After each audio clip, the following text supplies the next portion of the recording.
안데르센의 동화, 눈의 여왕. 두 번째 이야기, 어린 소년과 어린 소녀. 옛날 옛적에 아주 큰 마을이 있었대요. 그곳엔 집도 너무 많고 사람도 너무 많아서 작은 정원 하나 가질 만한 지붕조차 남아있지 않았어요. 상상해보세요. 모두가 꽃 한 송이 심을 작은 땅떼기 하나 없는 비좁은 세상이었으니 얼마나 아쉬웠을까요? 그래서 대부분의 사람들은 예쁜 화분 속에 담긴 꽃들로 만족하며 지냈답니다. 창가에 놓인 작고 소중한 화분 하나가 그들의 유일한 자연이었죠. 색색의 꽃들이 창밖을 밝혀주었지만 그래도 넓은 정원에 대한 갈증은 늘 마음 한구석에 남아 있었을 거예요. 그런데 그 마을에는 화분보다는 조금 더 큰 비밀스러운 정원을 가진 귀엽고 사랑스러운 두 어린아이가 살고 있었어요. 이 정원은 그들에게 세상의 전부나 다름없었답니다. 이 두 아이는 남매는 아니었지만 서로를 친남매 이상으로 아끼고 사랑하며 지냈지요. 서로의 가장 소중한 친구이자 유일한 가족 같은 존재였어요. 그들의 눈빛 속에는 늘 서로에 대한 깊은 애정과 이해가 담겨 있었답니다. 그 아이들의 부모님은 서로 마주 보고 살았어요.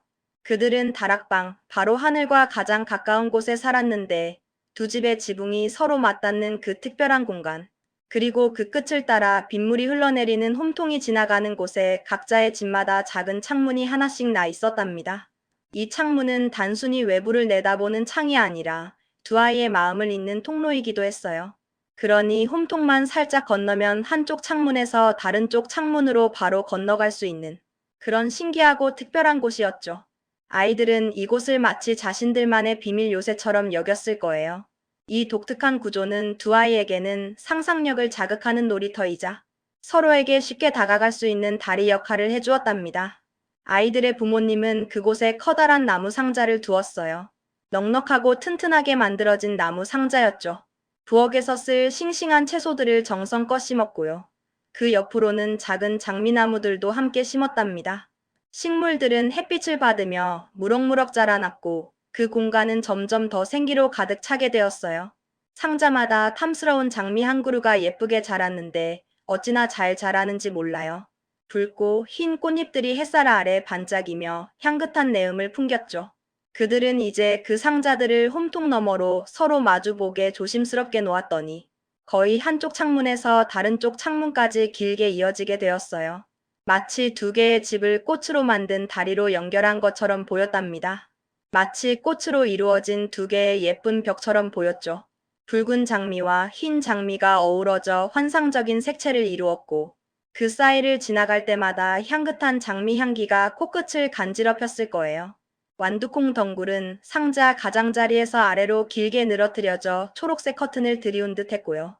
장미나무들은 길게 가지를 뻗어 창문을 포근하게 감싸면서 서로를 향해 사랑스럽게 구부러졌어요. 이는 마치 잎과 꽃으로 이루어진 승리의 아치처럼 보였답니다. 그들은 이 작은 공간에서 자연의 아름다움과 생명의 경이로움을 매일 느낄 수 있었어요. 상자들은 꽤 높았는데 아이들은 절대로 그 위로 함부로 넘어가면 안 된다는 걸 잘 알고 있었어요. 규칙을 지키는 것이 이 소중한 공간을 오래도록 즐길 수 있는 방법이라는 것을 어렴풋이 알고 있었을 거예요. 그래서 그들은 종종 부모님께 허락을 받아 서로의 집 창문으로 건너가곤 했죠. 이 허락의 순간은 그들에게 작은 축제와 같았답니다. 장미들 사이에 놓인 작은 걸상에 오순도순 앉아서 재밌는 이야기들을 나누고 상상 속의 놀이들을 하며 즐겁게 시간을 보냈답니다. 따스한 햇살 아래 향긋한 꽃향기를 맡으며 서로에게 속삭이던 그 시간들은 두 아이에게는 세상 그 무엇과도 바꿀 수 없는 소중한 추억으로 자리 잡았을 거예요. 하지만 길고 추운 겨울이 찾아오면 이런 즐거운 시간은 잠시 끝나버렸어요. 창문이 매서운 바람에 자주 얼어붙었으니까요. 창문이 하얗게 얼어붙어 바깥 세상이 희미하게 보이는 날이 많았죠. 그래도 아이들은 실망하지 않았답니다.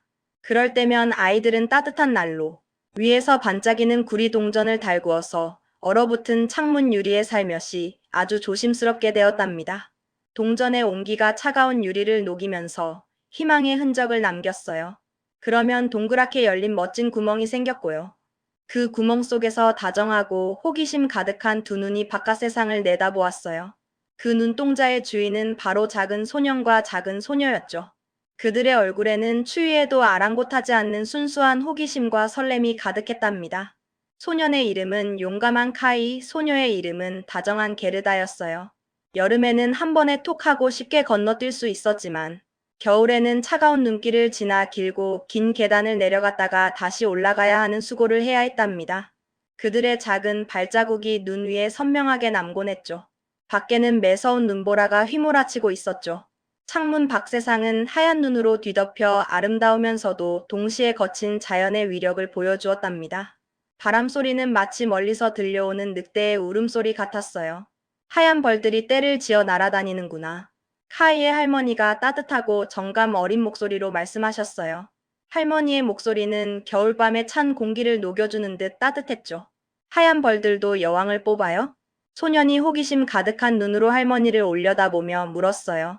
그는 똑똑하게도 꿀벌들이 항상 여왕벌을 모신다는 것을 잘 알고 있었거든요. 그의 작은 머릿속에는 벌써부터 궁금증이 가득했죠. 그렇단다. 할머니가 다정하게 대답해 주셨어요. 그 하얀 벌들의 여왕은 벌떼가 가장 빽빽하게 모여있는 곳으로 날아가지. 그 여왕은 모두 중에서 가장 크고 땅 위에는 아주 잠깐 머물렀다가 다시 검은 구름 속으로 높이 올라가 버리곤 한단다. 많은 겨울밤, 그 여왕은 차가운 바람을 타고 도시의 거리를 휙휙 날아다니면서 사람들의 창문 속을 들여다보는데 그러면 창문이 마치 예쁜 꽃처럼 신기하게 얼어붙는단다. 아주 섬세하고 아름다운 얼음 결정들이 피어나지. 맞아요. 저도 본 적 있어요. 두 아이가 신나서 동시에 말했어요. 그들은 할머니의 이야기가 정말 사실이라고 굳게 믿었답니다. 눈의 여왕이 만들어낸 마법 같은 현상이라고 생각했죠. 그럼 눈의 여왕도 우리 집에 들어올 수 있어요? 소녀가 살짝 걱정스러운 듯 작은 목소리로 물었어요. 그녀의 눈빛에는 작은 두려움과 함께 신비로움에 대한 호기심이 스쳐 지나갔답니다. 들어오게만 둬요. 소년이 씩씩하고 용감하게 말했어요. 그의 얼굴에는 눈의 여왕에 대한 호기심과 함께 자신감이 가득했죠. 그러면 난 그 여왕을 뜨거운 난로 위에 올려놓을 거예요. 그럼 차가운 몸이 스르르 녹아버릴걸요. 따뜻한 불꽃 앞에서 얼음 여왕도 녹아내릴 수밖에 없을 거예요. 그러자 할머니는 카이의 작은 머리를 쓰다듬어 주시면서 눈의 여왕에 대한 이야기 말고도 다른 재미있고 신비로운 이야기들을 아주 많이 들려주셨답니다. 아이들은 할머니의 이야기에 푹 빠져 시간 가는 줄 몰랐어요. 어느 저녁 해가 서쪽으로 기울고 어둠이 깔리기 시작할 무렵 카이가 집에서 옷을 반쯤 벗은 채 창가 의자 위로 훌쩍 올라가서 작은 구멍으로 바깥 세상을 내다보았어요. 차가운 공기가 코끝을 스쳤지만 그는 아랑곳하지 않았죠. 몇 개의 눈송이가 팔랑팔랑 마치 작은 깃털처럼 가볍게 떨어지고 있었는데 그중 가장 크고 특별한 눈송이 하나가 이 예쁜 화분 가장자리에 사뿐히 아주 조용히 내려앉았죠. 마치 약속이라도 한 듯이 말이에요.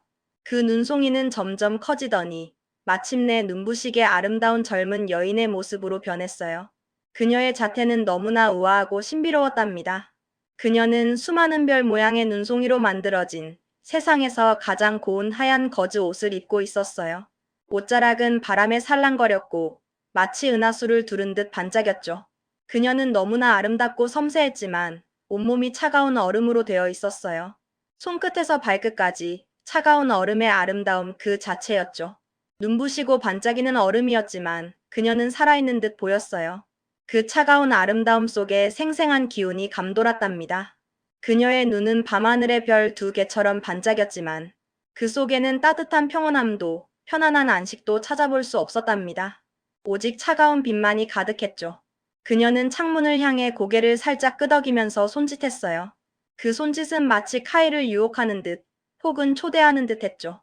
소녀는 너무 놀라서 의자에서 폴짝 뛰어내렸고요. 그 순간 커다란 새 한 마리가 창문 밖을 스쳐 날아간 듯한 기분이 들었답니다. 그의 심장은 두근거렸어요. 다음 날은 매서운 서리가 온 세상을 뒤덮었고 모든 것이 얼어붙었지만 이내 따스하고 희망찬 봄이 찾아왔어요.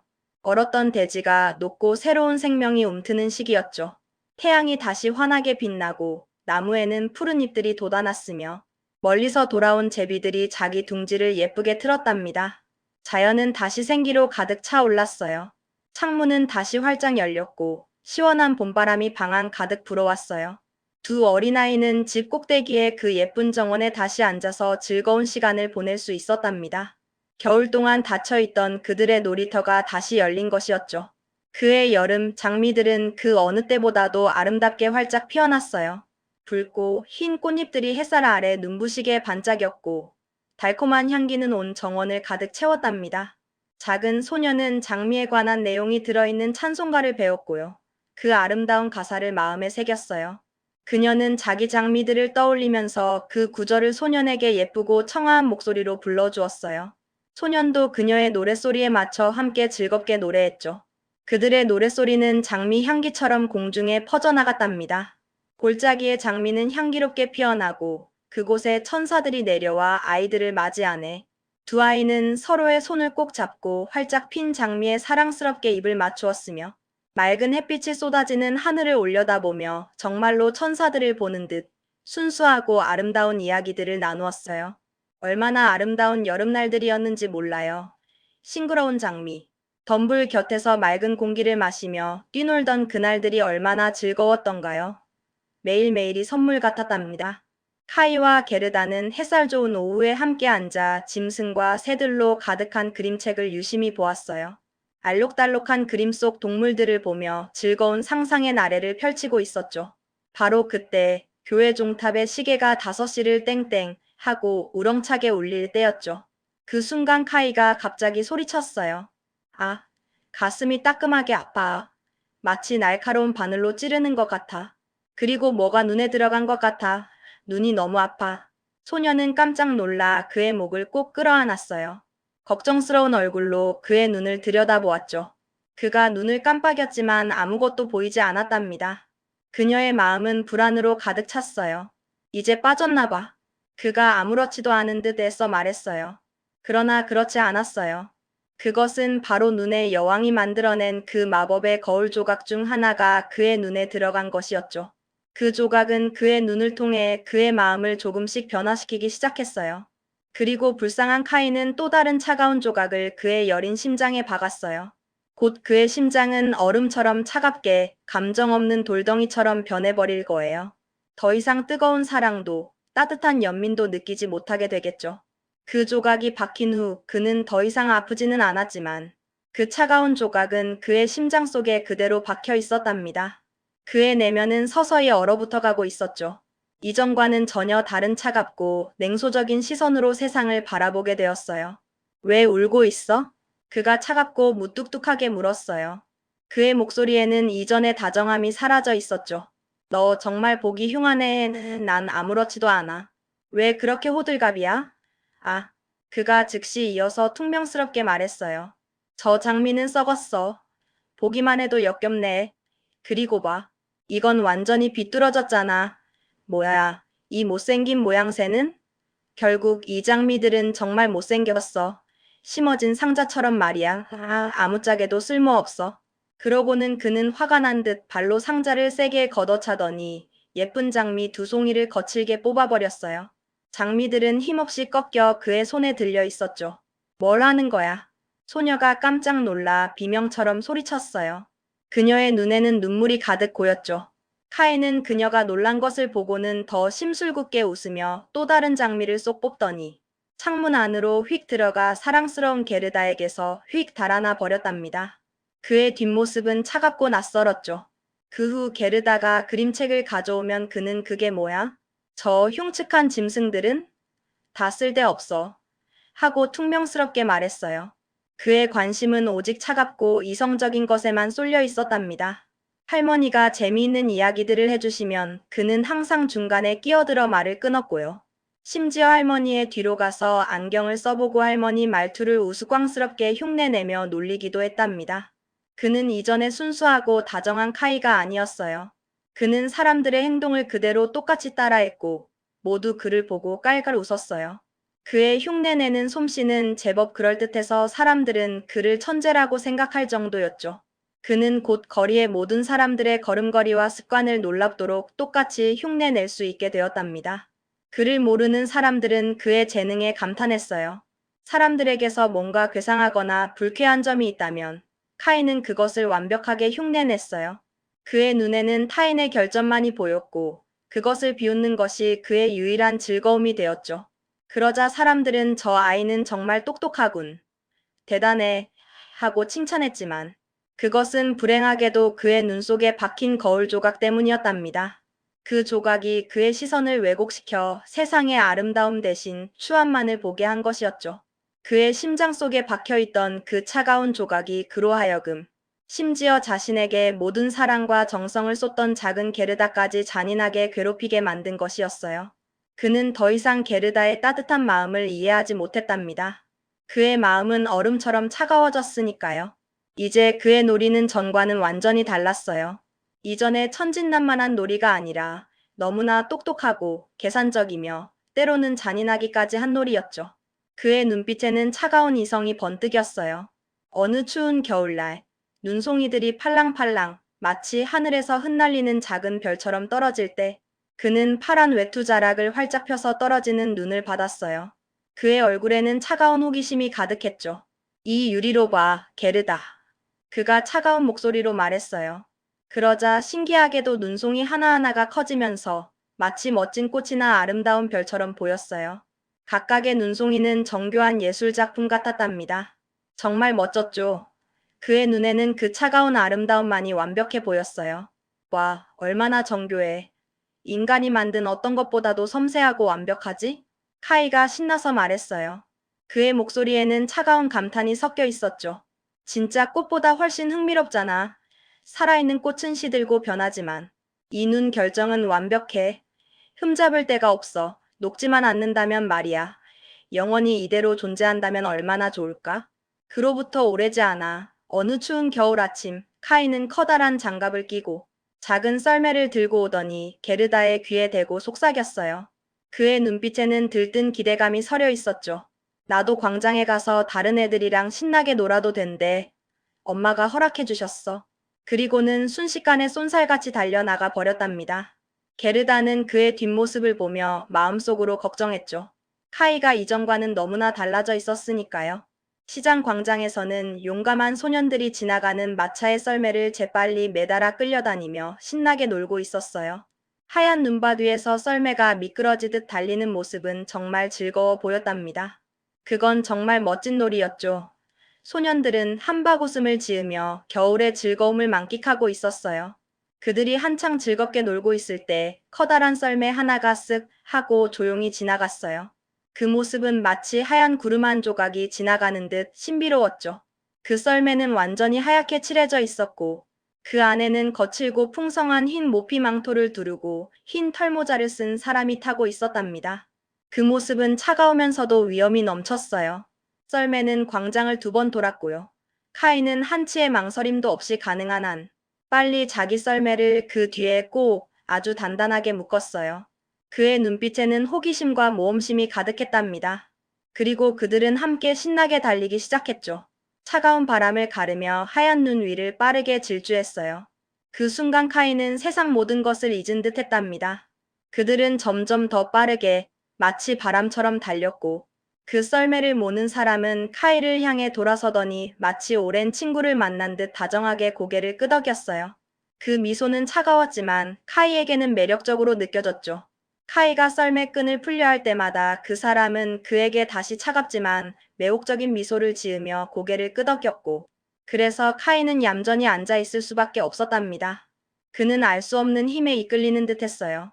그렇게 그들은 마을 문 밖까지 쌩하고 달려나왔어요. 눈밭 위를 쏜살같이 가로질렀고 마을은 점점 멀어져 갔답니다. 차가운 바람이 그의 얼굴을 스쳤지만 그는 두려움을 느끼지 못했어요. 그때 눈은 너무나 세차게 내려서 소녀는 팔길이 앞도 제대로 볼 수 없었지만 썰매는 여전히 거침없이 빠르게 달렸어요. 앞을 분간할 수 없을 정도로 눈보라가 휘몰아쳤죠. 마침내 그는 손에 들고 있던 끈을 놓아서 썰매에서 벗어나려 했지만 소용이 없었어요. 그의 손은 이미 차갑게 얼어붙어 힘을 줄 수 없었답니다. 썰매는 여전히 바람처럼 빠르게 달렸어요. 그는 자신이 통제할 수 없는 힘에 이끌려가는 것을 느꼈죠. 그는 큰 소리로 외쳤지만 아무도 그의 목소리를 듣지 못했어요. 그의 외침은 눈보라 속에 파묻혔답니다. 눈보라가 휘몰아쳤고요. 썰매는 계속해서 달리고 또 달렸죠. 끝없이 펼쳐진 설원 위를 말이에요. 때로는 울타리나 깊은 도랑 위를 아슬아슬하게 뛰어넘는 듯이 덜컥거리기도 했어요. 그 순간마다 카이는 심장이 철렁했지만 이상하게도 두려움보다는 묘한 흥분감을 느꼈답니다. 그는 너무 무서워서 간절하게 주기도문을 외우려 했지만 아무리 애써도 그의 입에서는 곱셈표밖에 떠올릴 수 없었답니다. 그의 마음은 이미 차가운 얼음 조각에 지배당하고 있었으니까요. 눈송이들은 점점 커져서 마침내 커다란 흰 새들처럼 보였어요. 수많은 새들이 하늘을 가득 메운 듯 장엄하고 신비로운 광경이 펼쳐졌죠. 그들은 마치 살아있는 생명체처럼 움직였답니다. 갑자기 그것들이 한쪽으로 흩어졌고 큰 썰매가 멈춰섰어요. 정적 속에서 썰매가 멈추자 차가운 공기가 더욱 피부를 파고들었죠. 그리고 그 썰매를 몰던 사람이 천천히 일어섰어요. 그녀의 모습은 그림자처럼 길게 드리워졌답니다. 그것은 한 여인이었어요. 그녀의 망토와 모자는 온통 하얀 눈으로 만들어져 있었어요. 눈부시게 하얀 옷은 그녀를 더욱 신비롭고 차갑게 보이게 했죠. 그녀는 키가 크고 날씬했으며 눈부신 흰빛을 띠고 있었답니다. 마치 차가운 겨울의 정령처럼 보였어요. 그것은 바로 차갑고 아름다운 눈의 여왕이었답니다. 그녀의 존재감은 주변의 모든 것을 압도하는 듯 했어요. 카이는 그녀의 아름다움에 넋을 잃고 바라보았죠. 우리는 아주 빨리 왔구나. 그녀가 차갑고 서늘한 목소리로 말했어요. 그 목소리는 얼음처럼 맑고 투명했지만 어떤 온기도 느껴지지 않았죠. 하지만 끔찍하게 춥지 않니? 이 포근한 곰가죽 밑으로 들어오렴. 따뜻하게 감싸줄게. 그리고 그녀는 그를 자기 옆에 앉히고 부드러운 모피로 폭 감싸 주었어요. 그는 마치 거대한 눈더미 속으로 사르르 가라앉는 듯한 기분이 들었답니다. 차가움 속에서 느껴지는 묘한 안락감이었죠. 아직 춥니? 그녀가 차가운 목소리로 물었어요. 그리고 그의 이마에 살짝 아주 가볍게 입을 맞추었죠. 아, 그것은 얼음보다도 차가웠어요. 그 차가움은 그의 육체를 넘어 그의 거의 얼어붙은 심장 깊숙이 스며들었답니다. 마치 그의 심장을 영원히 얼려버리려는 듯 했죠. 그는 곧 얼어붙어 죽을 것만 같았지만 잠시 후에는 그 차가운 추위가 오히려 익숙하게 느껴졌고 더 이상 차갑다는 생각조차 하지 못하게 되었어요. 그의 감각은 무뎌지고 그의 마음은 굳어져 갔답니다. 이제 그는 차가움에 순응하고 있었어요. 내 썰매 잊지 마세요. 그것이 그가 그 상황에서 처음으로 떠올린 말이었어요. 그의 썰매는 흰 새 중 하나의 등에 매달려 큰 썰매 뒤를 졸졸 따라 날고 있었죠. 눈의 여왕은 카이에게 한 번 더 입을 맞추었고 그 즉시 그는 작은 게르다와 따뜻한 할머니 그리고 집에 두고 온 사랑하는 모든 이들을 깨끗이 잊어버렸답니다. 그의 기억 속에서 그들은 마치 처음부터 존재하지 않았던 것처럼 사라졌어요. 이제 더 이상 입맞춤은 안 될 거야. 그녀가 차갑고 단호한 목소리로 말했어요. 그렇지 않으면 널 죽을 때까지 입맞춤할 테니까. 내 입맞춤은 너의 모든 열정을 얼어붙게 할 거야. 카이는 그녀를 멍하니 바라보았어요. 그녀는 정말 너무나 아름다웠답니다. 차가운 아름다움 속에 숨겨진 묘한 매력이 그의 시선을 사로잡았죠. 그보다 더 현명하거나 더 아름다운 얼굴은 상상할 수도 없었죠. 그녀의 얼굴은 완벽한 조각품 같았어요. 이제 그녀는 예전처럼 창문 밖에서 그를 향해 손짓하던 그 차가운 얼음으로 된 존재처럼 보이지 않았어요. 그의 눈에는 그녀가 완벽해 보였고 그는 그녀를 전혀 두려워하지 않았답니다. 오히려 그녀의 차가운 아름다움에 매료되었죠. 그는 그녀에게 자신이 암산도 하고 분수 계산도 능숙하게 할 수 있으며 여러 나라의 면적과 인구수까지 정확히 안다고 자랑스럽게 말했어요. 그의 차가운 이성은 그녀에게 보여주고 싶은 유일한 것이었죠. 그녀는 미소 지으며 그의 말을 가만히 들었어요. 그 미소는 어떤 감정도 담겨 있지 않은 그저 형식적인 미소였답니다. 그러자 그에게는 자신이 아는 것이 여전히 부족하다고 느껴졌고 그는 위쪽의 거대하고 텅 빈 공간을 아득히 바라보았어요. 그에게는 세상의 모든 지식을 탐구하고 싶다는 차가운 욕망이 생겨났죠. 그녀는 그를 태운 채 계속해서 하늘 높이 날아올랐답니다. 검은 구름 위로 폭풍이 오래된 노래를 부르는 듯 윙윙거리며 휘몰아치는 가운데 그들은 함께 날아갔어요. 그들의 비행은 마치 꿈속을 유영하는 듯 신비로웠답니다. 숲과 호수를, 바다와 수많은 땅 위를 유유히 지나며 차가운 바람은 그들 아래서 싱싱 몰아쳤고 늑대들은 밤하늘을 향해 길게 울부짖었으며 눈은 바스락거리는 소리를 냈어요. 그들 위로는 까마귀들이 울며 날았고요. 그보다 더 높은 곳에는 커다랗고 밝은 달이 환하게 떠 있었답니다. 달빛은 그들의 차가운 여정을 은빛으로 비추었어요. 그 길고 긴 겨울밤 동안 카이는 그 차갑고 텅 빈 달을 멍하니 바라보았어요. 그의 눈빛에는 그 차가운 달빛만큼이나 공허함이 담겨 있었죠. 낮에는 눈의 여왕 발치에서 차가운 잠에 들었답니다. 그의 꿈속에는 더 이상 게르다나 따뜻한 집의 모습이 나타나지 않았어요. 오직 얼음과 눈, 그리고 차가운 아름다움만이 가득했죠. 그는 눈의 여왕의 세계에 완전히 갇히게 된 것이었어요.